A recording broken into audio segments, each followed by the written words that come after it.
7 सितंबर वो दिन है जिस दिन अल्लाह ताला के फजल करम से सन 74 के अंदर कादियानियत को काफिर करार देकर उम्मत मुस्लिमा ने इस फैसले को सुना दिया,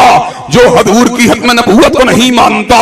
जो आपको आखिरी नबी नहीं मानता, जो आपको आखिरी रसूल नहीं मानता, वो काफिर है, वो जिंदीक है, वो मुर्तद है, वो बेईमान है। और हत्म नबूवत का इनकार करने वाला चाहे कादियानी हो, चाहे बाबी हो, चाहे बहाई हो, चाहे नेशन ऑफ इस्लाम का पैरोकार हो, या यूनाइटेड सबमिटर इंटरनेशनल से ताल्लुक रखने वाला हो, हजरात गिरामी कदर वो दायरा इस्लाम से खारिज है। हजरात गिरामी कदर जहां पर इस मिशन को अकाबर उलमाए देवबंद ने पेश किया, अकाबर उलमाए बरेली ने पेश किया, वहां पर मसलक अहले हदीस को यह दाद हासिल है कि सैयद नजीर हुसैन मुहद्दिस देलवी रहमतुल्लाह अलैह ने, मौलाना मोहम्मद हुसैन बटालवी रहमतुल्लाह अलैह ने, मौलाना सनाउल्लाह मुरस्सरी रहमतुल्लाह अलैह ने, मौलाना इब्राहिम मीर सियालकोटी रहमतुल्लाह अलैह ने हत्म नबूवत के डंकों को बजा दिया। और हजरत अल्लामा शहीद को यह दाद हासिल है कि आपने अपनी मुख्तसर उम्र के अंदर हत्म नबूवत के बागियों के लिए अपने कलम को चला दिया। आपने अल कादियानियत को तहरीर किया,